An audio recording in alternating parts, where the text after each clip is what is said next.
일단 저희 첫 번째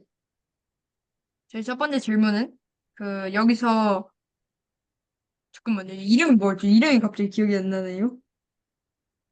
책 언제 읽었는데? 방금 전에 그 읽었는데, 연우.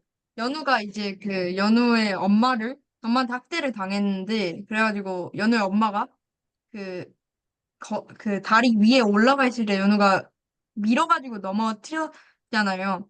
그래가지고, 만약 여러분이 이 상황이었다면 어떤 선택을 하였을지를 여쭤보고 싶었는데, 일단은 저는, 음, 그러니까 학대를 계속 당하는 상황이었고, 그다음에 되게 어리잖아요. 되게 어리고 학대를 당하는 상황이었으면 나를 지키려는 그 욕망이 되게 지키고 싶다는 생각이 되게 컸을 것이고, 그다음에 학대에서부터 벗어날 수 있는 상황이 딱 생겼으니까 그 상황에서 밀쳐가지고 밀칠 수도 있었을 것 같아요, 저는.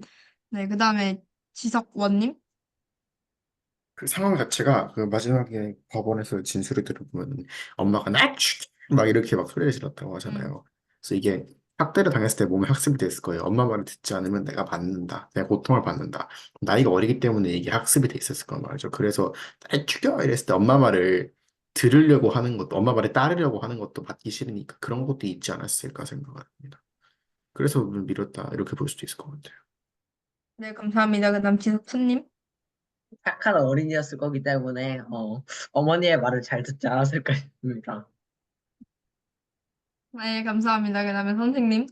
그래서 이 책에는 어쨌든 명확하게 이야기가 된 부분은 없다라고 보여지고, 어쨌든 또 이제 이 주인 연우가 이제 어리기 때문에 우리가 흔히 말하는 그 촉법소년에 해당되지 않는 그런 분이기 때문에 그런 점에서 어쨌든 그냥 풀려났던 어쨌든 그렇게 처리된 거 아닌가 싶고, 그 상황은 사실은 아, 뭐 정확히 잘 모르겠습니다. 어쨌든 근데 그런 일이 있었다고 했을 때 본인에게 그게 너무나 큰 상처, 짐, 아무리 어쨌든 자기가 학대당했다 하더라도 자신이 엄마를 밀어서 뭐 했다라는 것들을 안고 자기가 세상을 살아간다라면 그거 자체가 너무나 어쨌든 현재 윤리체계나 이런 부분에 있어서 너무나 좀 힘들지 않을까라는 그런 마음이 듭니다. 네, 그다음으로 질문하고 싶은 것은 여기서 병규랑 진성이가 카페에서 이제 세윤이에 대해 가지고 욕을 하는 상황이 나왔는데 그러면 여러분이라면 이 상황에서 병규와 어, 진성이에게 뭐라 말할 수가 있었는지 여쭤보고 싶었는데, 저는 일단은 선뜻 나서기는 조금 어려웠을 것 같은데, 그래도 친구들이 다, 아니, 이런 세윤이를 세윤이한테 되게 그러니까 병기와 진성이를, 뭐라 말해야 되지? 저는 선뜻 나서기는 어려웠을 것 같은데, 그래도 이 친구인 세윤이의 굉장히 세윤이가 불편해하는 점을 어, 공격했기 때문에 그래도 한번 친구들이랑 같이 변기와 진성이에게 말을 하러 갔을 것 같습니다. 네, 그다음 지석원님. 조용히 녹음기를 켰어요. 음, 싹 다 아, 녹음해가지고 그냥 그리고 이제 그 미희였나 걔가 했던 것처럼 이제 거기 같이 있던 애들한테 진술서 그 정확히 시간 같은 거 쓰게 하고 이런 식으로 이제 직접적으로 릴레드한테 하는 게 아니더라도 그 증거를 만들어가지고 학폭 위원 같은 데다가 제출을 하던가 이런 식으로 할 것 같습니다. 네, 감사합니다. 그다음에 지성님. 저는 이미 켜져 있을 수도 있겠는데 만약에 안 켜져 있다면 녹음기를 키겠습니다. 네, 그다음에 선생님. 저는 제가 싸워서 이길 수 있냐 없냐에 따라서 대응 방법이 좀 달라질 거라고 생각합니다. 그래서 싸워볼만 하면 가가지고 이제 뭐 이야기할 수 있다고 생각합니다. 근데 뭐 걔들이 엄청 싸움 잘하는 애들이고 이러면 오히려 세윤이에게 이렇게 말하겠습니다. 똥이 무서워서 피하냐 더러워서 피하지 뭐 이런 식으로 어쨌든 아, 그 애가 그렇게 말을 한다 하더라도 그건 그 아이가 잘못된 거기 때문에 그거에 대해서 굳이 신경 안 쓰면 되는 거다.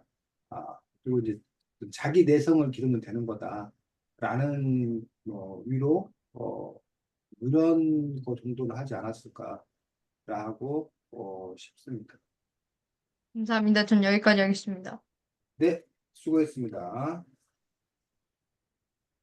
자, 그래서 이제 선생님하고 여러분하고 이제 잘 아는 세대였던 그 문화가 많이 다른 걸 볼 수 있습니다. 선생님 예전에 이렇게 뭐 법에다 신고한다, 뭐 녹음기를 켠다 이런 걸 생각도 못했고 그런 일도 없었고 그랬는데 요즘에는 어쨌든 다 그런 것들이 법과 절차에 따라서 해결하는 그런 방향으로 지금 현재 시대는 또 이렇게 바뀌어가고 있는 또 그런 상황이라고 생각합니다. 그래서 뭐 절차와 법에 따라 그 일들을 처리하는 것들이 합리적이어서 좋은 어떤 그런 긍정적인 지점들도 분명히 있고 반면에 이제 그런 법에 너무 이렇게 의존하게 되다 보니 그거에 대한 또 피로도, 그거에 대한 또 같은 부작용이 또 이렇게 벌어지는 부분들도 없지 않아 있다고 생각합니다. 그래서 선생님이 아까 이제 그 실현이 세 가지지. 정의를 실현하는 방법이 일단은 주먹으로, 힘으로 제압을 해서 실현하는 그런 방법들이 있는데 요즘은 사실은 그것들도 위험합니다.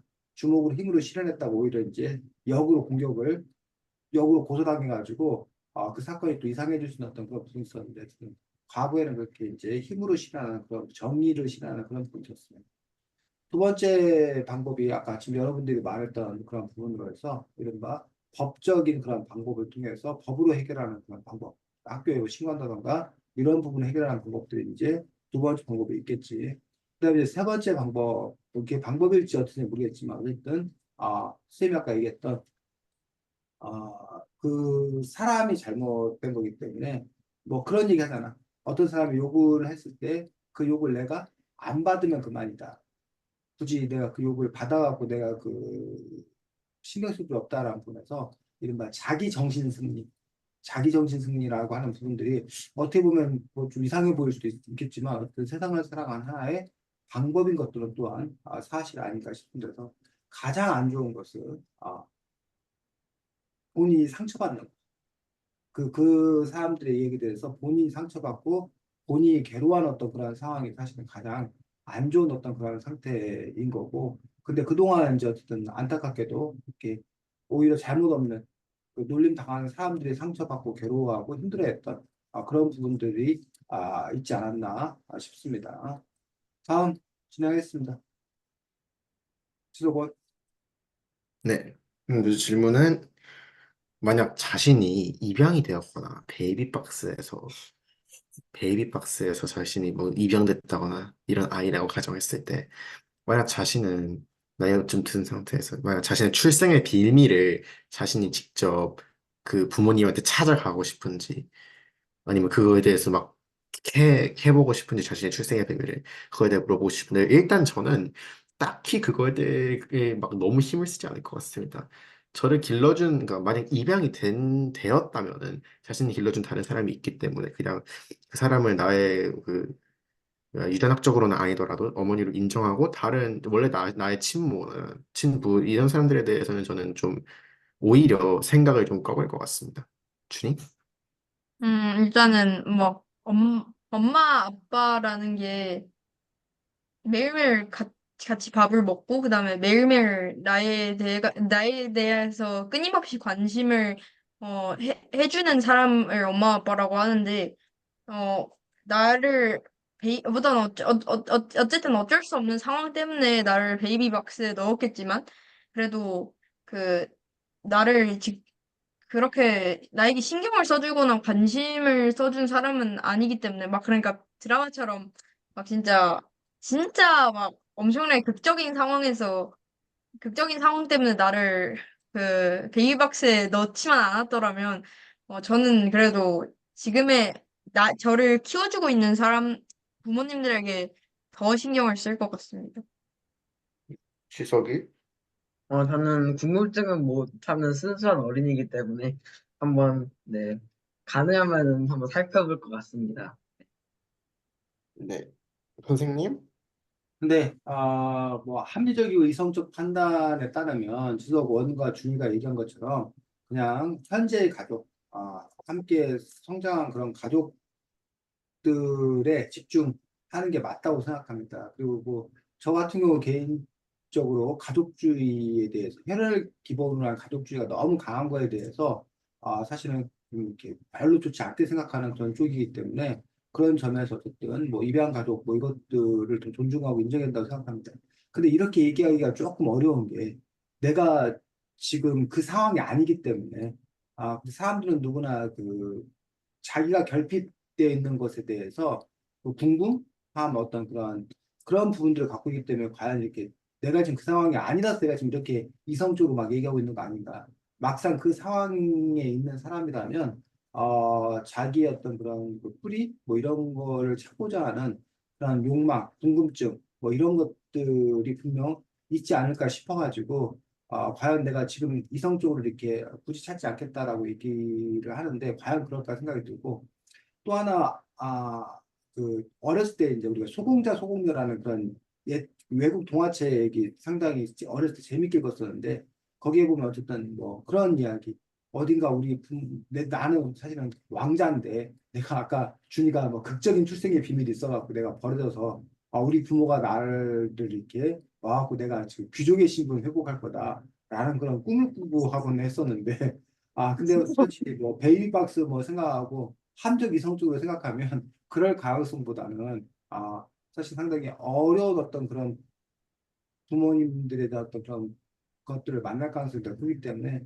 그런 부분에 대해서도 사실은 뭐 두 가지 마음이 동시에 있을 겁니다. 그래서 괜히 만나서 귀찮아지고 싶지 않다, 힘들어지고 싶지 않다는 어떤 그런 마음도 있는 반면에 또 한면에는 그래도 착하게 살아야지 하는 어떤 그런 부분들 때문에 내가 어쨌든 낳아주신 그 부모는 나를 버렸지만 나는 그들을 오히려 내가 그들을 도와주겠다라는 또 뭐 그런 마음들도 또 마음 한편에 좀 있지 않을까 싶어가지고 그런 여러 가지 마음이 복합적이어서 어느 마음이 그 당시에 이렇게 불쑥 튀어나올 건가 그리고 또 살다 보면 또 이렇게 그런 마음이 바뀔 건가라는 부분에서 사실 뭐 한 가지로 지금 딱 얘기하기는 어렵지 않나. 어쨌든 지금 이 상황에서 딱 얘기한다면 어쨌든 안 찾겠다는 생각이 더 강합니다. 지금 현재로서는. 그냥 장담은 못합니다.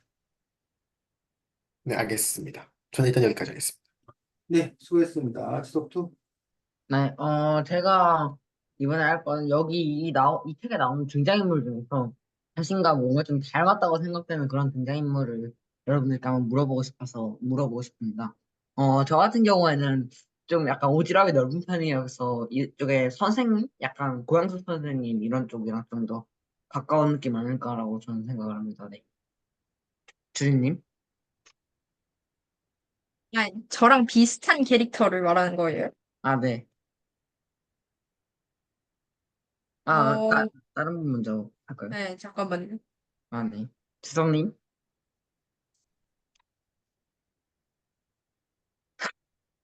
네, 그럼 선생님 결국, 먼저.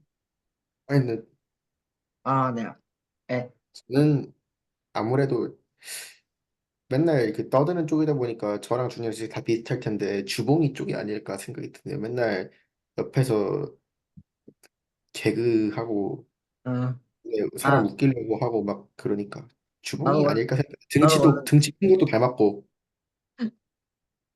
네, 알겠습니다. 네. 주인님? 어, 근데 일단 저는 그렇게 좀 아재 개그를 치진 않거든요. 지석이와 다르게. 저는 예? 재밌는 개그를 쳐요. 예? 그래가지고 일단은 주원이와 개그를 치는 방법은 똑같지만 재미는 있다. 이 점은 아닌데? 조금 생각을 해주시는 거 빼면 저도 주봉이랑 좀 닮은 것 같습니다. 말이하세요, 님. 양심 없어.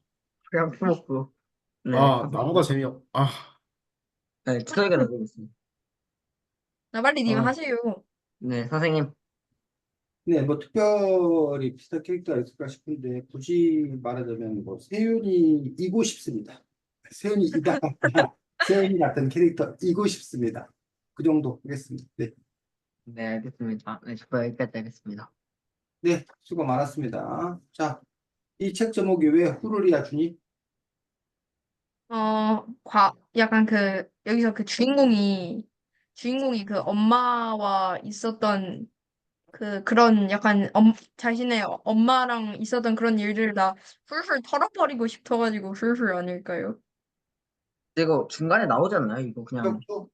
왜 후를 집을 버리고 훌을 나가고 싶다고 아. 중간에 그렇게 나오지 않나요? 지석원은 왜 후를이라고 생각해? 너무 막 부담되는 일이 많았으니까 좀 약간 벗어나고 싶다. 아니면은 이걸 좀 어떻게 내가 어떻게 하고 싶다. 약간 이런 느낌이었던 것 같아요. 근데 지석투의 말에 따르면 후를이라는 제목이 적절해? 이 책 끝까지 그 결말까지 갔을 때? 지석투? 그건 아니죠. 이 책 결과가 응. 결말까지 봤으면 아니죠. 그러니까 이 책의 지금 결말이 그렇게 뭐 떠나가려고 마음먹은 게 아니어가지고 응. 그럼에도 불구하고 그럼 왜 작가는 제목을 후르리라고 적겠냐는 얘기지. 그러니까 지석투, 지석원, 뭐 준이가 얘기했듯이 이 주인공 누구야? 유리야?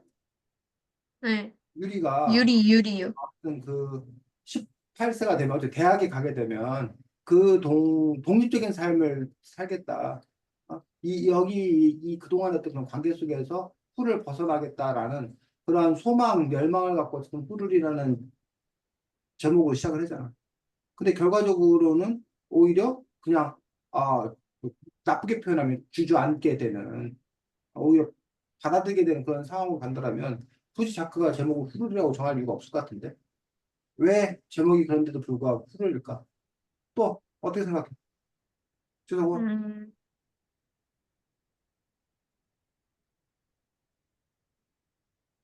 지석도 어 자 선생님은 지석 투가 일단 이 책에서 얘기한다는 관계 속에서 그 부분이라면 후르리라는 제목이 끝까지 맞지 않는데 아까 지석 원이 얘기한 그 부분에 따르면 이 책 전체적으로 봤을 때 후르리라는 제목이 맞을 수 있다고 생각하거든. 지석 원이 아까 했던 얘기를 좀 더 발전시켜서 얘기를 해보지. 그러니까, 원래 지석 원, 그러니까 여기 이 주인공인 유리한테 되게 많은 일이 있어요. 자기가 입양한 것도 있고 연우가 온 일도 있고 뭐 재판에 할아버지 병에 뭐에 뭐 엄청 많았잖아요. 그러니까 이런 되게 무거운 일들이 많았으니까 자신이 이런 무거운 일들을 다 약간 벗어던지고 좀 자유로워 이런 일들에서 이런 약간 어찌 보면 트라우마들에서 좀 자유로워 싶어지고 하는 그런 마음을 표현한 게 아닐까. 그래서 결과적으로 그렇게 됐어? 지석 원이 보기? 결과적으로는 어, 그래도 완전히 벗어난 건 아니지만 어, 그래도 전보다는 상황이 나아졌다고 생각을 해요. 그래? 준이는? 음, 아까 선생님이 지금 질문한 거에 대한 대답을 말하는 건가요? 너 아까 하려고 했던 얘기 해?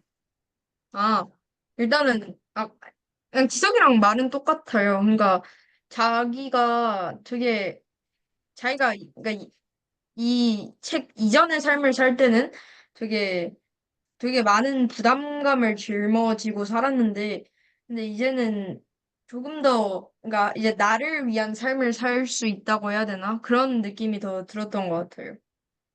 자, 중반부까지의 후루는 이른바 공간으로부터의 후루리. 네, 맞아요. 어?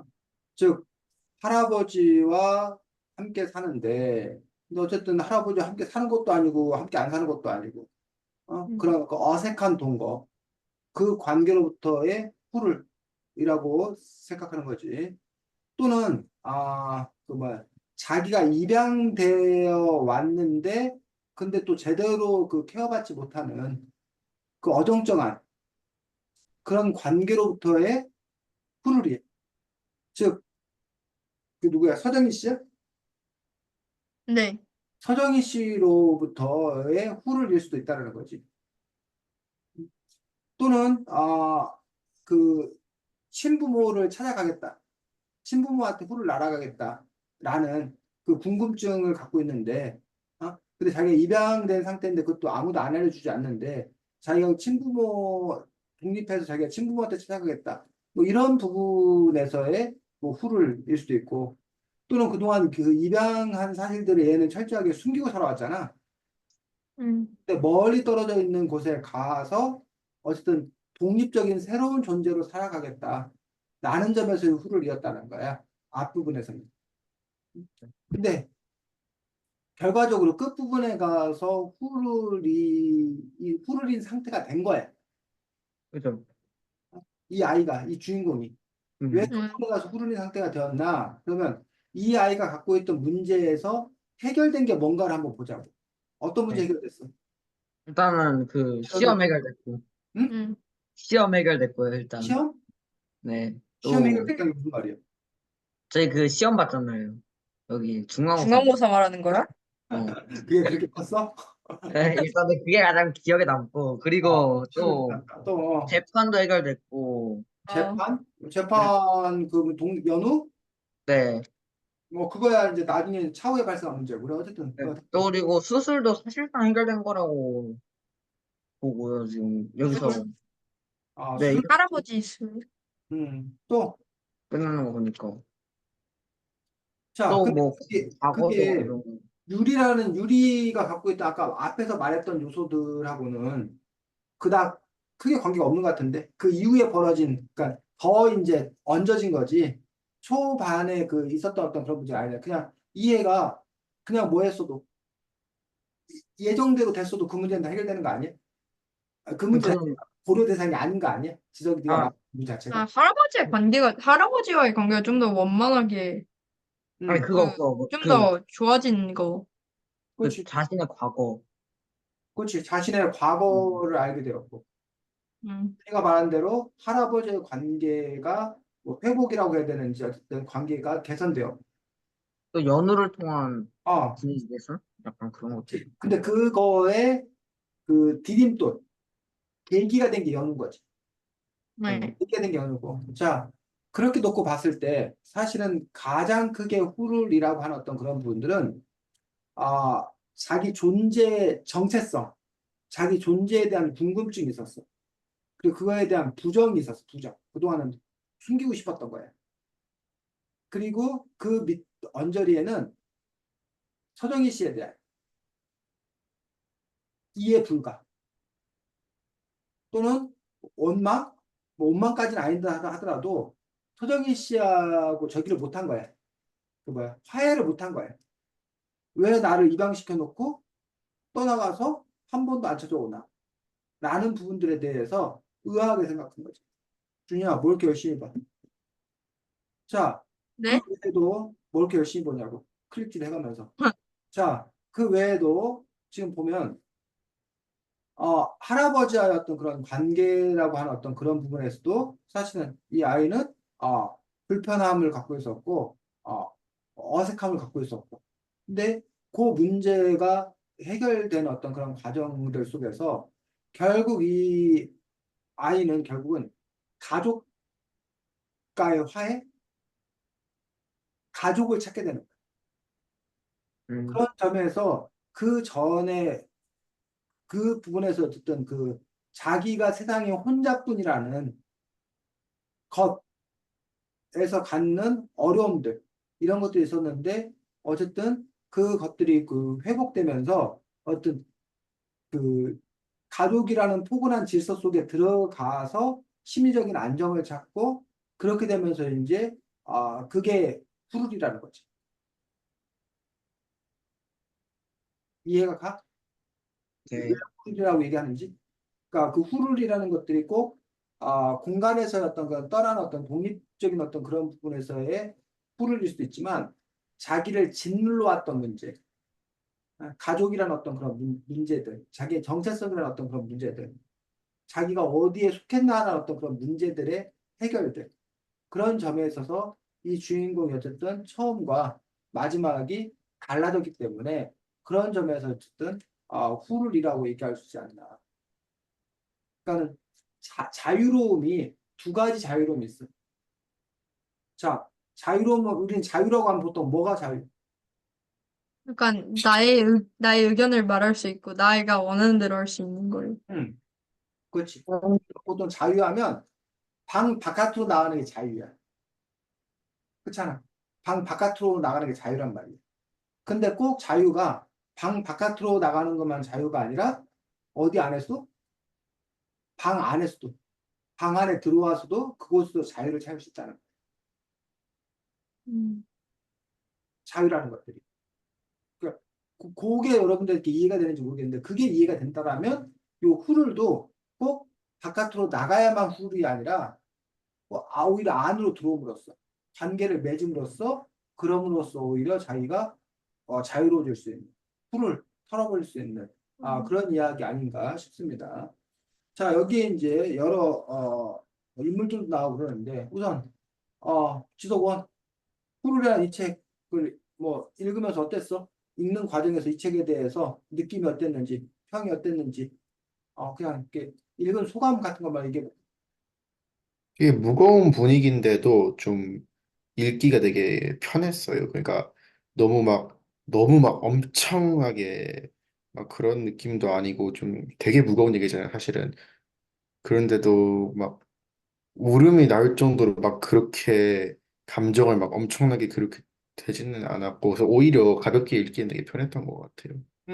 그 비결이 뭐라고 생각해? 그 이유가 뭐라고 생각이 들어? 무거운 주제인데도 불구하고 편하게 읽을 수 있었던 이유가 뭐라고 생각해? 작가가 잘 쓴 거 아닐까요? 작가가 잘 썼겠지. 네. 작가가 어떻게 썼길래 그러한 느낌을 준 거라고 생각하냐고. 작가가 도대체 어떤 기법을 발휘했길래. 약간 소설이어서 그런가요?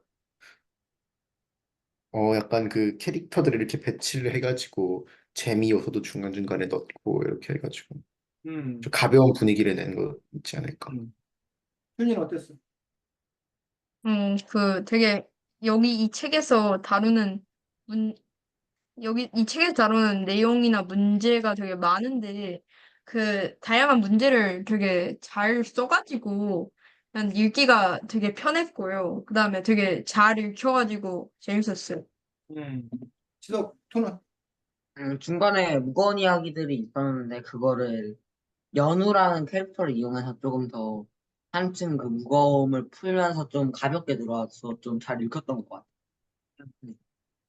자, 그래서 요 이야기 같은 경우에 도대체 그 편안함은 어디서 오는 걸까라고 하는 어떤 그 지점에서 사실은 그 지석 원이 얘기했듯이 여기서 다루고 있는 어떤 그런 소재의 특별함이라는 게 있잖아. 어쨌든 아, 사실은 이제 좋은 소설을 쓰는 것들, 좋은 이야기 부분들 중에서 가장 절반 이상을 먹고 들어가는 것들이 소재야, 소재, 글감.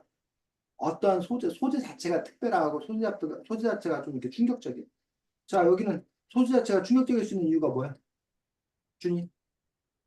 음, 일단 이 유리가 유리한테 걸쳐진 것만 해도 유리가 일단 입양 당한 거랑 그다음에 유리의 엄마가 알코올 중독이라는 거를 가지고 있고 그다음 유리 엄마가 이거 잘 정확하게는 모르지만 또 다른 불륜을 저질렀을 수도 있고 그다음에 그 불륜을 저지른 사람과의 아들이 또 이 할아버지네 집에 왔으니까 되게 다양한 소재들이 합쳐져가지고 그런 거 아닐까요? 그래, 불린 얘기는 또 뭐야? 지속2? 그 응. 음, 이게 주제 자체는 되게 무거웠잖아요. 그러니까 이 그, 이야기가 나름 그 소재가 특별한 네. 이야기라고 보여지는데 그 특별함의 이야기를 한번 얘기해봐. 구체적으로 어떤 게 특별했냐고.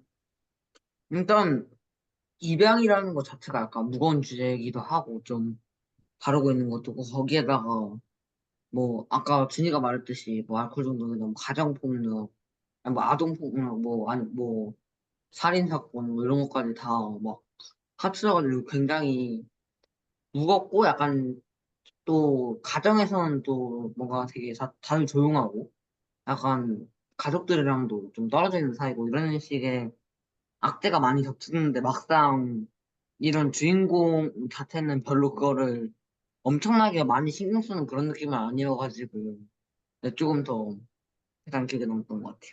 지속1? 제 주제 자체가 그러니까 되게 매운 라면에다가 그 베트남 고춧가루 넣고 와사비 넣고 햇살스 넣고 이런 식으로 비유하지 말고 그 구체적인 내용을 얘기해보라고. 이 책에 어떤 게 그런 거냐고. 와사비까지 뭐 이렇게 막 그렇게 매운맛이. 그래가지고 아, 그래가지고 약간 어, 그 여러 가지 주제들을 싹 다 약간 섞어 놓은 느낌이에요. 그러니까는 그래 내용을 얘기하라고. 내용. 이 책의 내용. 구체적인 사건 얘기하라고. 뭐가 그렇게 아, 매운맛이. 그래서 예를 들면은 뭐 일단은 입양에 관련된 이야기가 되게 주를 이루고 있고 그쪽에다 이제 가정 폭력도 있고 아동 학대 관련된 것도 있고 그리고 어떻게 보면은 이제 학교 폭력 이런 것도 주제가 될 수 있고 어쨌든 그런 여러 가지 무거운 것들이 합쳐져서 자, 이렇게 주제가 알겠습니다. 지금 세 명 다 거의 이해가 비슷한데 단지 입양이기 때문에 이 책이 무거운 게 아니지. 여기는 입양 중에서도 상당히 쇼킹하지 않아? 맞아요. 왜 음. 쇼킹해? 그 연우 자체가 연우? 그 유리 이게 주인공 말이야 주인공. 그게 아, 그게, 사고에서 난 그 살아남은 아이를 입양을 하고 그렇지. 맞아요. 그 부분이 우리가 음, 또 입양하는 얘기는 많아 사실은. 그리고 입양의 이야기는 대부분 감동 스토리야. 어? 우리가 누가 입양했다 그러면 사람들이 다 뭐야 일단은 어떻게 이렇게 대단한 일을 하세요? 어떻게 저 멋진 일을 하세요? 이렇게 생각한단 말이야. 어? 자, 근데 이 이야기에서의 이 주인공이 나중에 그 사실을 봐야 되는데 무척이나 어쨌든 뭐 힘들었던 그런 상황일 수 있는 것들이 자신의 부모가 어? 자기를 입양한 이 뭐야 서정희 씨의 남편과 아이를 뭐 한 거야? 죽게 만든 원인을 제공한 거잖아. 그러니까 그 교통사고에서 이 유리의 부모도 돌아가시고 어? 서정희 씨의 자녀와 뭐야 남편도 죽고 그러면 서정희 씨 입장에서 사실은 그 유리는 뭐야? 원망의 대상이죠. 원망의 대상인 거지. 자기의 자녀와 자기 남편을 죽인 가해자의 딸이잖아. 근데 그걸 입양하는 게 상식적이냐고. 보통 상식이지 않다는 얘기. 선생님이 교회 다닐 때 어렸을 때 그 뭐야 그 신앙 간증 이런 거 들으면 어떤 목사님이 어? 자기의 아들을 살인한 살인자를 자기의 양자로 받아들이는 그런 이야기가 있어. 그러니까 그도 어느 그 교회 목사님인 정도 되어야 아주 신앙심이 좋은 사람이 돼야 정말 우리가 그 뭐야 성경에 나오는 원수를 사랑하라 그런 음, 게 가능한 거지 일반 사람들이 그게 어떻게 가능하냐고. 근데 어쨌든 이 이야기에서는 그 뭐야 서정희 씨가 그런 행위를 한단 말이야. 그런 점에서 그 소재 자체가 일단 상당히 그게 가능해? 그럴 수 있는 일이야? 라고 하는 어떤 그런 지점이 하나 있다는 얘기. 두 번째 지점은 바로 연우라는 아이가 가정폭력당한 것도 물론 특이하긴 하지. 우원주의긴 하지. 근데 이게 가정폭력당한 얘기는 사실 다래도 많아. 근데 그 연우가 가정폭력을 당하는 연우가 자기 엄마를 뭐 했다는 거야?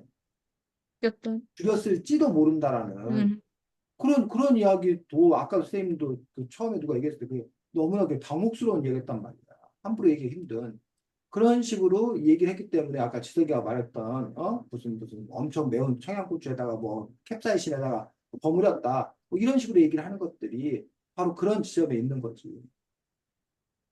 그래서 그 부분이 있는데 자 그러면 이제 우리가 서정희 씨라는 캐릭터를 우리가 한번 분석을 해보자고. 지석원 서정희 씨라는 캐릭터에 대해서 어떻게 생각해? 원래는 나쁜 사람이 아닌데 하도 나쁜 일 겪어가지고 뒤틀린 것 같은 느낌이에요. 지석투? 약간 응, 뭔가 새로운 느낌? 응, 그, 응. 네. 에? 말해. 그거 말하는 거 아닌가요? 서정희 씨 캐릭터에 대해서 어떻게 생각해? 네. 그 되게 뭐랄까 약간 종교적으로 뭔가 막 많이 그런 걸 믿는 뭐 그런 사람인 것 같거든요. 되게 약간 운명이라는 걸 몇 번 했고 그리고 좀 많이 네 약간 신기했던 사람 같아. 준이, 좀 중독성도 좀 응. 많고. 준이가 어떻게 생각해? 막 아무리 착한 사람도 환경이 안 좋거나 아니면 굉장히 충격이 큰 사건이 하나 오면 그걸로 인해 가지고 폐인이 되거나 아니면 또는 뭐 범죄자가 되기도 하잖아요. 이 서성희 씨도 자녀와 자신의 남편을 잃었다는 되게 큰 슬픔 때문에 알코올 중독에 걸린 것 같고, 그 다음에 그로 인해 가지고 처음에는 연우를 아동학대했다는 부분에서 최성희 씨를 되게 나쁜 사람이고 조금 원망이나 그런 걸 했는데, 그런데 그 뒤에까지 전체적인 서성희 씨의 스토리를 보니까 어떻게 보면 조금 불쌍한 역인 것 같기도 해요. 아, 그래서 사실은 지금 준이가 얘기했던 그런 부분들이 바로 유리의 시선, 유리의 시선. 유리가 서정희 씨에 대해서 갖는 마음들이 처음에는 이해할 수 없는 원망한 어떤 그런 마음이었는데 그 이야기 끝으로 갈수록 바로 그 서정희 씨에 대해서 뭐 할 수 있게 되는 이해하게 되는 가엾게 여기는 어떤 그런 마음으로 변화하지 않았는 건가라고 볼 수 있습니다. 그래서 서정희 씨라는 인물이 겪은 어떤 그런 고통들. 근데 그 고통을 어쨌든 뭐 좋은 말로 사랑으로 승화시키려고 그 유리를 받아들임으로써 승화시키려고 했으나 그게 승화됐으면 얼마나 아름다운 이야기야, 대단한 이야기야. 근데 이 소설에서는 그렇지 않은 거지. 그러나 본인이 그게 감당이 안 되었던 거고, 도저히 유리를 보고 살 수가 없는 거야. 너무 괴로워서, 자기가. 그러다 보니까 수정이 씨가 택한 거는 뭐야? 도피지, 도피. 다른 걸 떠나는 거지. 그리고 그곳에 가서 뭘 생활하려고 했으나, 여전히 또 그 일들이 제대로, 풀리지 않는. 뭐 알코올도 있는 거고. 그리고 그렇게 놓고 봤을 때, 한 사람이 어떤 이런 그런 엄청난 일을 겪었을 때, 과연 그 사람이 그거를 딛고 다시 제대로 이렇게 살아갈 수 있는 건가? 아니면 그러지 못하는 건가? 그래서, 이게 참 이렇게 쉽게 얘기하기 힘들어. 우리 인생이라고 하는 어떤 그런 분이 아무리 그래도 살아야지. 아무리 그래도 그러면 안 되지. 라고 옆에서는 위로하고, 방향을 제시하지만, 정작 본인이 그 뭐야 거기서 그 헤어나오지 못하는 거야. 그런 모습들을 선영미 씨가 보여주는 거고 그로 인해 또 그 주변에 또 여러 가지 문제가 또 덩달아 연달아서 뭐 되는 거야? 파생되는 거야, 파생돼. 그러니까 근데 그걸 뭐 어떻게 하냐고. 그러니까 우리가 그냥 윤리적인 기준, 선악의 기준을 갖고 얘기하면 편해. 나쁜 사람. 그리고 그래야 사실 또 살 수 있어. 다른 사람들이. 근데 그 사람을 이해하려고 들면 같이 그 늪에 빠져들 수도 있다.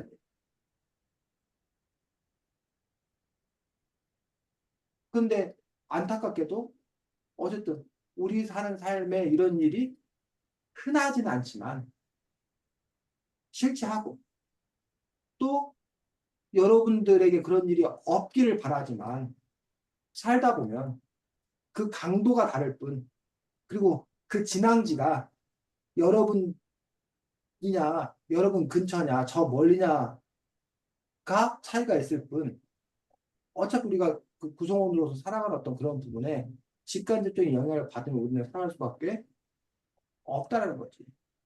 그래서 어쨌든 이 책에서 이 인물 뭐, 주인공 유리가 바로 그 서정희 씨를 바라본 어떤 그런 마음들 그 안에서 그 서정희 씨의 어떤 그런 이해들 이런 것들이 이야기의 한 축으로서 흘러가고 있는 것을 볼 수가 있습니다.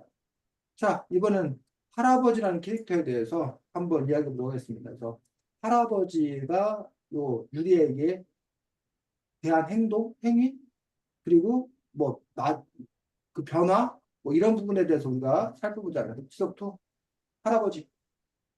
할아버지, 초반에는 약간, 진짜 관심 없는, 그러니까 진짜 거의 따로 사는 수준의, 거의 남 수준의 그런 사람이었는데, 이게 좀, 엄마가 엮이고, 이렇게 이방하는 그런 친구가 생기고, 이러면서 점점 같이 서로 관여해야 될 게 많아지고, 또 그리고 이 할아버지가 벽을 옮잖아요. 그래갖고 암을 얻게 되는데, 그 암을, 털어놓게 돼갖고 주인공한테. 그래서 뭔가 좀 조금 더 많이 친해졌다가, 그리고 마지막에는 되게, 우리가 아는 흔한 할아버지와 손녀의 사이로 그런 식으로 된 것 같아가지고, 좀 뭔가 안타까우면서도 뭔가, 네, 되게 특이했던 인물이라고 저는 생각합니다. 준이. 일단은 이 유리라는 애가 할아버지 입장에서 자신의 딸의 남편과 딸의 남편과 자식을 죽게 한 그게 원망의 대상이었을 것 같아요. 원망의 대상이어가지고 처음 거리를 두었던 것 같고, 그다음 그 거리가 계속 유지가 돼가지고 이 고등학교 2학년 때의 상황까지 오게 된 것 같은데, 이제 할아버지에게도 병이라는 하나의 시련이 오게 되잖아요. 근데 그 시련을 이제 이겨내면서 유리하고 조금 더 가까워져가지고, 어, 할아버지의 입장도 저는 이해가 어느 정도 잘 됐어요. 그래서 예, 처음에는 그냥 법률적으로 이어지고 동거와는 전혀 다른 사람이었다. 그러니까 전혀 연관 없는 그냥 사람이었고, 할아버지 입장에는 그냥 얘가 빨리 커가지고 내가 돈 줘서 얘 나가면 얘도 좋고 나도 좋은 거다. 이런 입장이었는데, 뭐, 췌장암도 걸리고, 그래서 항암 치료도 하고, 수술도 하고 하면서, 그 연우도 오게 되는 것도 이렇게, 그래서 어쨌든 그런 일로 인해서 점점 더 진짜 법으로만 연결된 게 아닌 진짜 신신의 가족이 돼가는 그런 과정이 좀 할아버지 캐릭터에 나온 것 같아요. 처음에는 사실은 뭐 여러분 어떻게 했는지 모르겠는데 저 할아버지 왜 저러나 이해 이해할 수 없는 너무한 거 아니야? 라고 뭐 할아버지의 어떤 그런 부정적인 생각들이 쌤 같은 게 있었습니다. 근데 나중에 가서는 아, 그 할아버지를 비난할 수 없겠구나. 그 할아버지 나름의 최선이겠구나라는 생각으로 쌤은 생각이 좀 바뀌었는데 그 이유들이 음, 자기의 손녀가 죽은 거다. 뭐 사이가 죽은 거. 분명히 그리고 근데 그 손흥민 씨가 유리라는 아이를 데리고 온 거고 그 부분에서 이제 그 할아버지 입장에서는 아마 자기가 동의하지 않았을 것 같아. 원하지도 않았고. 근데 그 소정이 씨 자기가 딸이 저지른 일? 딸이 어쨌든 그 쉽게 말하면 그 딸이 싼 똥을 어? 결국은 그 할아버지가 뭐 해야 되는 거야? 치우고 감당해야 되는 거잖아. 그 할아버지 입장에서는 그래서 그 유리에게 애정을 주기가 힘들었지 않나. 근데 사실은 보통 사람들 같았으면 어떻게 받아주지도 그냥, 않았겠지. 네. 그냥 고아원 보내고 말았겠지. 그런데 최소한 그 아이가 생활할 수 있도록 해줬던 그 부분에서 보면은 어찌 보면 그 할아버지 나름은 최선을 다한 어떤 그런 모습 아니었나라고 또 뒷부분에서 보면 평가될 수도 있는 부분이겠지. 그래서 어찌 보면 사실은 할아버지 역시 그 유리가 그 받아들인다고 생각한다면 할아버지 역시 화해하고 받아들여질 어떤 그런 과정, 긴 시간이 필요하지 않았나. 그렇게 어쨌든 그 해석되어지는 부분들이 있기 때문에 이 할아버지라는 그런 캐릭터들도 상당히 특이한 그런 캐릭터로서 보여주고 있습니다. 자, 여기 보면 이제 친구들, 뭐 친구들이라고 해서 둘밖에 없지. 주봉이하고 네, 뭐? 민희. 어? 민희. 네, 민희. 아, 친구들인데 특히 이제 이 주봉이라는 캐릭터가 쓰임이 좀 아까 여러분도 뭐잘 얘기했는데 주봉이라는 캐릭터가 갖고 있는 좀 의미가 있다고 생각이 드는데 준이 주봉이라는 캐릭터에 대해서 아니 어떻게 생각하세요? 이 캐릭터에서는 이 작품 속에서는 또 어떤 역할을 하고 있는지 유리에게 주봉이는 또 어떤 존재인지 뭐 등등 얘기하자면 일단은 주몽이는 모든 거를 다 되게 긍정적으로 받아들이는 것 같고, 그래가지고 또 유리에게는 자신이 조금 되게 우울감에 빠질 때 이런 주봉이는 나에게 조금 긍정적인 에너지를 주는 그런 친구여가지고 유리하고 주봉이의 관계가 더욱더 오래 지속되어 있었던 것 같고, 그다음에 이 책에서의 주봉이는 이런 되게 재밌는 캐릭터인 것 같아요. 일단은 이 주몽이가 마음에 들었던 첫 번째 이유가 민희한테 처음에 친구 관계가 형성이 됐을 때 민희한테 고백을 했는데 고백이 차였잖아요. 차였는데도 그러면 우리 친구라도 하자 해가지고 다시 친구를 하는 게 진짜 우리 그냥 평소에 청소년기에는 거의 있을 수가 없는 일이거든요. 내가 고백을 했는데 차였다는 것도 되게 쪽팔릴 텐데 그 친구랑 다시 그 친구를 한다는 게 되게 재밌어가지고 그 친구가 되게 주봉이라는 캐릭터가 되게 마음에 들었어요. 그래서 원, 일단은 약간 진짜로 그 있잖아요. 그런 사람들 약간 뭐라 해야 되지? 사람이 밝고 좀 맑은 사람이라고 해야 되나? 약간 진짜 사람들 재밌고 보면 되게 편견도 없잖아요. 입양이라고 했을 때 그래서 그게 뭐 어때서 이렇게 반응하고 보면 그래서 되게 맑은 아이인 것 같다. 그냥 가끔 눈치가 없기도 하지만 그런 네. 느낌이 들었어. 그 지금부터 민희가 아니고 미희인 것 같은데. 미, 민, 밀리 아니 미희야? 미, 그래? 나도 민희인 줄 알았는데. 해, 네, 저 같은 경우에도 주봉이라는 캐릭터 자체가 되게 잘 만들어진 캐릭터 같아요. 되게 약간 호전적이고 이게 공부 자체는 잘하지 않는데 약간 뭔가 이 책 제목이랑 좀 어울리는 뭔가 그런 게 자체로 훌을 털어버리고 그리고 뭔가 다른 아이들이랑 잘 놀아주고 뭐 다른데 약간 재능이 있는 뭐 그런 친구였는데 뭐 유머감도 좀 있고 뭐 시도 좀 잘 쓰고 그래서 내 가장 재밌게 봤던 캐릭터 중 그러니까 개성이 가장 넘치는 캐릭터 중에 하나가 주봉이었다고 저는 생각을 합니다. 자, 아까 지석 원이 얘기했던 얘기가 수입이 상당히 인상적이었는데, 이 주봉이라는 어떤 그런 캐릭터가 어쩌면 작가가 우리에게 이렇게 보여준 어떤 그런 전형?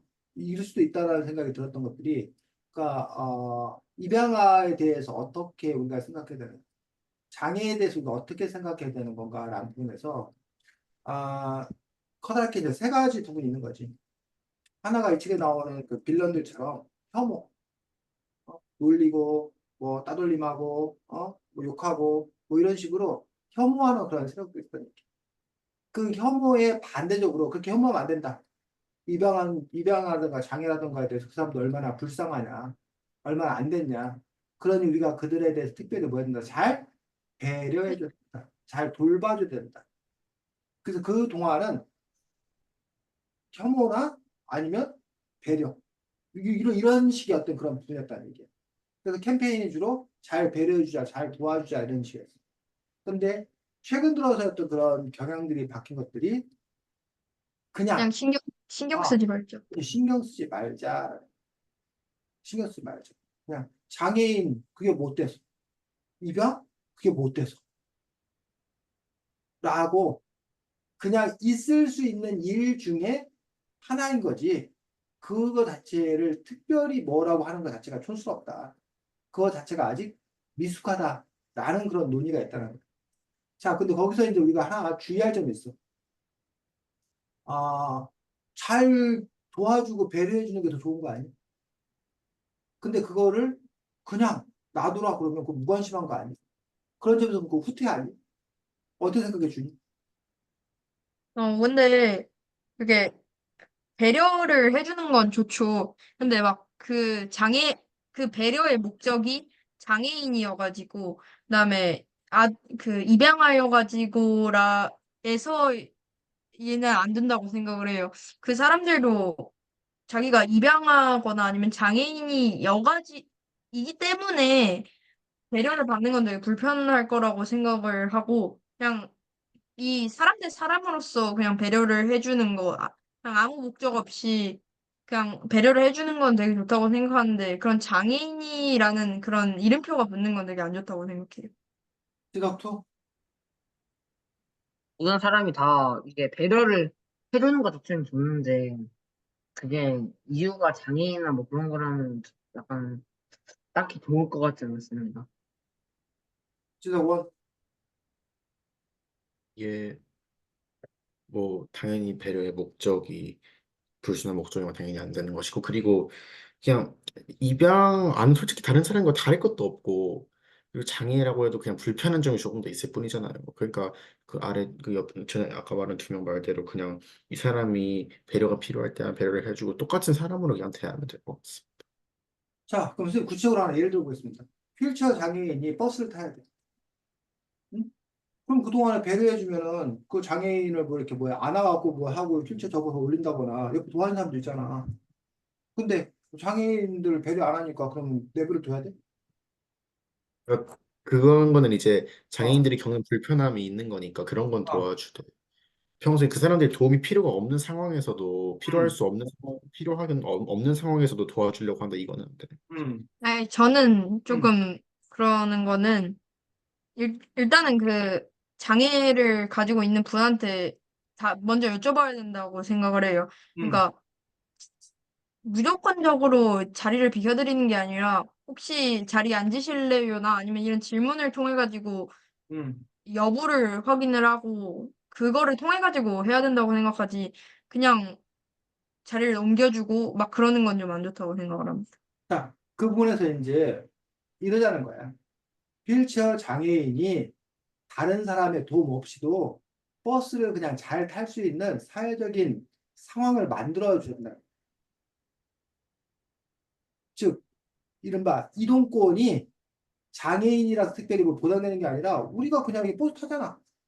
그럼 장애인도 그냥 버스 탈 수 있도록 이른바 뭐 저상버스라던가 뭐 이런 식으로 아니면 그 장애인이 타려면 당연히 사람들이 뭐 해주는 거? 기다려주는 거. 그러니까 우리가 버스 타는 것처럼 어린이가 그 뭐야 차 타려면 노인들이 차 타려면 시간이 걸리잖아. 그것처럼 시간이 좀 더 뭐 하는 것뿐이야? 걸리는 걸리는 것뿐이. 것뿐이다.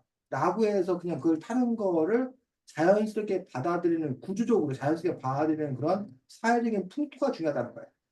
계단 대신에 뭐가 있어서 엘리베이터가 있어서 장애인들도 특별히 뭐 돈 받지 않고도 그냥 뭐해 엘리베이터 타고 올라가서 접근할 수 있도록 그러한 사회적인 구조적인 그런 시스템이 만들어지면 굳이 장애인이라고 다른 사람들이 도와줘야 될 이유가 없다라는 거지.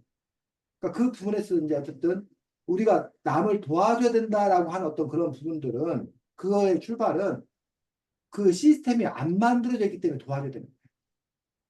비장애인 중심으로 돼 있기 때문에 장애인들이 도움을 받아야 되는 그런 존재가 돼버렸다는 얘기야.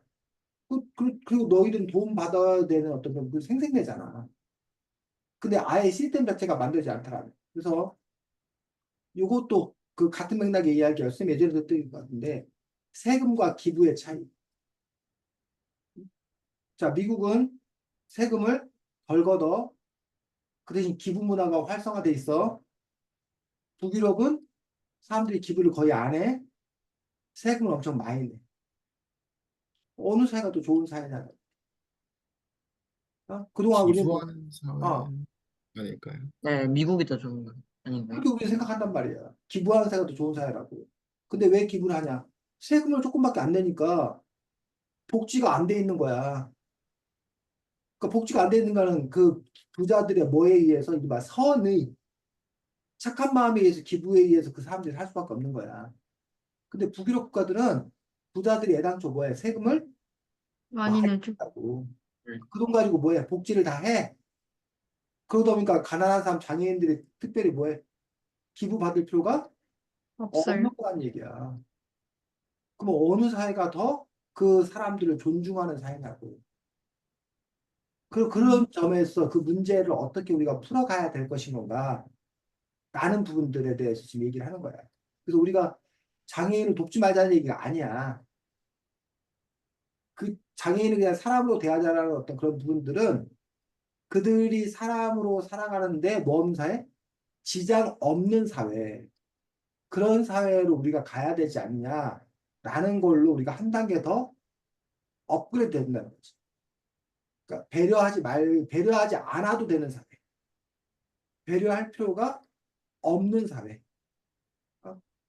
그런 부분에서 이제 그 주봉이라는 아이가 그러면 가족이라는 부분도 마찬가지야. 입양이라는 것들에 입양하는 애 앞에서 부모 얘기, 어? 부모님이랑 어디 갔다 왔다 이런 얘기 하면 돼야 돼? 응? 여기 누구야? 유리 앞에서 아빠 엄마랑 뭐 하고 뭐 이런 얘기 하면 돼야 안 되냐고. 이게 근데 안 돼. 아, 약간 음, 애매해갖고 지석이 뭐라고? 지석도 뭐라고? 저거를 딱히 신경 안 쓰는 애들도 있고 뭔가 저거를 응, 네, 좀 신경 쓰는 애들도 있어서 응. 우리 근데 사회가 준이.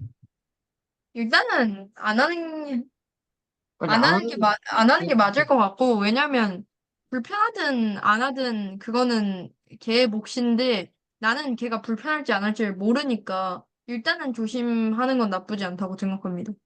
일단은 조심하니까라는 거 자체가 이미 입양자에 대해서 뭐라고 하는 거야? 배려하는 거잖아. 특별히 신경 쓰는 거잖아. 그러니까 우리가 지금 그 수준에 머물러 있다는 거야. 어? 근데 입양한 게 뭐? 그게 뭐 어땠다고 라고 하려면 그렇다고 해서 입양아내 앞에서 막 우리 가족은 어떠고 막 그럼 얘기를 해서 그 애가 상처 받든 안 받든 얘기하라는 거냐? 그게 아니라 우리나라가 현재 너무 그 가족이 이른바 혈연에 기반한 가족만을 이른바 정상 가족이라 치고 그 외 나머지 가족을 뭐라고? 비정상 가족이라고 생각하는 거야. 근데 그 가족의 다양성을 인정하게 되면 그 부분에 대해서 그 이른바 끈끈한 그 가족 관계가 좀 뭐 되면 약화되면 다양한 가족 형태를 인정하게 되면 그러면 그런 얘기하는 것 자체에 대해서 굳이 뭐 할 필요가 없다는 거야. 크게 신경 쓸 필요가 없다는 거야.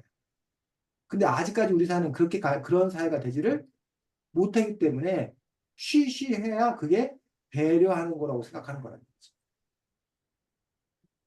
그래서 근데 이제 우리가 그걸 하나를 더 뛰어넘으려면 그런 문화 자체가 어?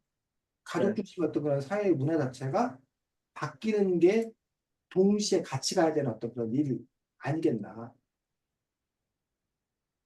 그래서 그 부분을 우리가 한번 고민해 봐야 되지.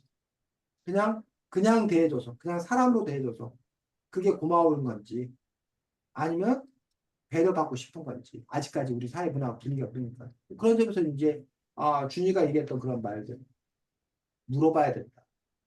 옛날에 그냥 일방적으로 그냥 이렇게 내가 배려해 줬잖아 라고 일방적으로 베풀었는데 그 배려가 때로는 누군가에게는 폭력이 될 수 있다 라는 어떤 그런 부분들이 쌤도 그 얘기를 받아들이는 게 너무너무 어려웠어. 지금도 어려워 사실은. 아니 배려해 주는데 어? 내가 선을 너한테 행하는데 그럼 네가 감사해야 되는 거 아니야? 라는 생각이 있는 거야. 근데 내가 배려하고 내가 선을 행하는 게 그 사람이 원하지 않는다라면 그럼 또 다른 폭력일 수 있다라는 어떤 그런 부분들이 선생님 입장에서는 너무나 그것들이 당혹스러운 그런 부분들이 있었다는 거죠. 자, 그래서 어쨌든 주봉이라는 어떤 그런 캐릭터가 이 책에서 이제 나오는 것도 볼 수 있고 자, 아까 지석2가 얘기했나? 여기 선생님이라는 캐릭터가 특별했다라고 얘기를 좀 했고, 아마 준이가 그 선생님의 얽힌 그 스캔들하고, 그 유리 엄마, 서정희 씨 얘기하고 두 개를 막 이렇게 섞여갖고, 그 혼동이 아까 있었던 것 같아. 그래서 뭐 불륜 얘기가 나오고 막 그랬던 것 같아. 자, 지석2, 여기 고양숙 선생님이라는 캐릭터에 대해서는 어떻게 생각해? 그리고 고양숙 선생님 캐릭터가 갖는 이 책에서의 의미는 뭐라고 생각해? 일단 이제 여기서 나오는 캐릭터 중에서 일단 초중반에서 가장 믿음직한이라고 표현해야 될 것 같긴 한데 이게 가장 도움을 많이 주고 보호자로서 가장 많이 관심을 기울여준 사람 중에 하나라고 저는 생각을 하거든요, 이게. 그래서 사실은 이 책에서 이 주인공이 없는 부모님 자리를 좀 메꿔주는 그런 캐릭터라고 저는 생각을 했어요. 지석원. 말 그대로 약간 조언자면서 있으면서 진짜로 자신도 그런 일을 겪었기 때문에 진짜로 이 현실적인 조언을 해줄 수 있으니까 그런 면에서 많이 도와줬다 이렇게 생각할 수도 있을 것 준이. 되게 교훈적인 이미지라고 해야 되나? 되게, 일단은 이 유리를 되게 많이 도와준 부분도 있고, 그 유리에게 자신의 경험을 살려가지고, 유리에게 딱, 유리가 딱 원하는 부분에서 원하는 답변을 해주는 그 부분이 많았는데, 그래가지고 그런 것이 유리에게는 되게, 어, 유리에게 되게 많은 도움이 되었을 것 같아요. 그래가지고 고양숙 선생님인 유리에게는 꼭 필요한 존재라고 생각을 합니다. 자, 사실 유리가 그런 상황에서도 이렇게 버텨나갈 수 있었던 그런 이유는 뭐 자기 자신에 대한 어떤 그런 뭐 강한 의지, 자기 존재감, 뭐 자기 사랑, 뭐 이런 것들이 기본으로 있겠지. 하지만 그것만 갖고는 안 되고 사실은 고향수생 이전에 친구들, 아까 주봉이라던가 미이라던가 그런 마음 통하는 그런 친구들이 있었기 때문에 자기를 지지해주는 그런 친구들이 있었기 때문에 그나마 유리가 살아갈 수 있는 어떤 그런 숨통 역할을 하지 않았나 생각이 들고 또 다른 숨통. 또 다른 긍정적인 어른으로서 이 고향숙수님이라는 존재가 나오는데 아, 이 작가가 왜 하필 고향숙수님이라는 존재를 이상한 스캔들이 있는 그러한 존재로 다뤘을까? 라고 하는 점에서 아까 뭐 준이가 얘기한다니까 모험적인? 근데 사실 모험적인 건 아닌 거지. 그런 스캔들을 갖고 있으면 뭔가 약간, 어, 근데 그래서 약간 일부러 그 주인공이랑 좀 더 친근한 그런 느낌을 내기 위해서 음, 그런 스캔들을 좀 넣었지 않을까라는 생각은. 그렇지. 그래서 그런 음. 점에서 어떻게 보면 그 뭐라 해야 되나 서로 그 부족한 사람끼리 돕는다.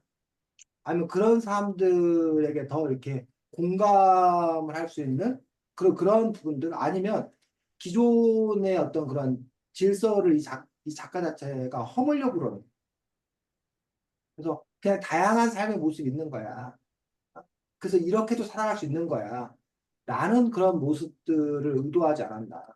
아니면 이제 우리가 그렇게 뭐 약자들의 연대, 의뢰 연대 뭐 이렇게 얘기를 하는 그런 부분도 있는데 어쨌든 요 선생님이 또 다른 것 때문에 지지자로서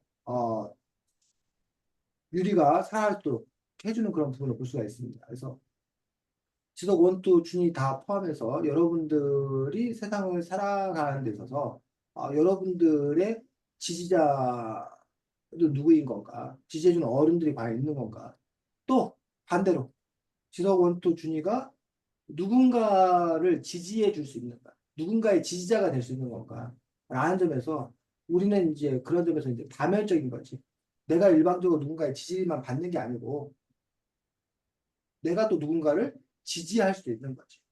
그런 점에서 그 관계망 형성이 과연 어떠한가? 여러분 스스로도 한번 잘 이렇게 돌아볼 필요가 있다고 생각이 들고 또 여러분 주변의 어떤 그런 사람들에 대해서도 여러분들이 한번 생각해 볼 필요가 있지. 그래서 여기 나오는 연우라는 아이가 여러분 주변에 연우라는 아이가 있으면 어떨 것 같아? 너네 반에 연우 같은 애가 있으면 저는 좀 불편할 것 같은데, 일단, 완전 어, 일단 이 책에 나오는 거를 보면 되게 욕도 많이 하고, 그다음에 친구들과의 관계도 되게 안 좋고, 왜냐면 연우는 기본적으로 말을 안 하니까 그 연우의 어떤 배경이 있는지는 저는 모르잖아요. 응, 그러니까 그냥 불량 학생이라고 생각을 할 것 같고, 걔 때문에 약간 내가 반에서 있는 게 좀 불편해질 수도 있을 것 같아가지고, 전 좀 별로일 것 같습니다. 그래. 그게 소설 속에 나오니까 우리가 이해할 수 있는 거지. 준이 말대로 솔직하게 그런 애가 있으면 얼마나 힘들겠어, 사실. 그런데 어쨌든 우리가 이런 소설 속에서 얻을 수 있는 생각들은 소설이 현실과 다르다 뭐 이렇게 치부하고 말 수 있지만 그 아이도 그 아이의 인생 스토리를 들어보면 나름의 이해되는 구석이 있다라는 거. 그렇다고 해서 우리가 그러면 그 사람을 지지하고 이해만 할 수 있냐? 그렇진 않지. 왜냐하면 그 사람이 개인으로서 살아가는 면도 있지만 어차피 또 사회 구성의 이동으로서 살아가야 되는 그런 역할 관계도 있기 때문에 그 두 개 사이의 어떤 그런 갈등들 그런 것들도 어떻게 잘 맞춰 가야 되느냐. 그게 그 사람의 몫이기도 하고 아까 선생님이 이제 그 진동이 여러분 가까이에서 있느냐. 여러분과 좀 이렇게 널리 좀 이렇게 한 발짝 떨어져 있느냐. 그나마 우리가 소설 속에서 만나는 거는 멀리 떨어져 있는 거지. 그러니까 지진이 났대. 일본의 지진이 났대. 이 정도야 사실 소설이라고 하는 어떤 그런 부분. 근데 어쨌든 그런데 일본의 지진이 났대라고 하면서도 어쨌든 우리가 그 모습을 보면서도 뭔가 생각할 수 있는 그런 거라고 생각합니다. 자, 수고 많았고 다음 주에는 책이 길 위의 세계사라는 책입니다. 그래서 너네가 지금 세계사를 배우고 있다고 했나? 그래서 기류의 세계사도 보면은 이렇게 기획을 잘한 책입니다. 그래서 어쨌든 여러분들이 세계 역사에 대해서 여러 가지 또 중요한 역사에 대해서 한번 살펴볼 수 있고 네. 또 쉽게 잘 소개되어 돼 있어서 아마 여러분들 아는 얘기도 꽤 있을 거라고 생각합니다. 다음 주 그 책 갖고 마이크가 꺼져 있었어요. 이야기하도록 하겠습니다. 네, 수고 네. 많았습니다. 안녕. 안녕히 가세요. 네.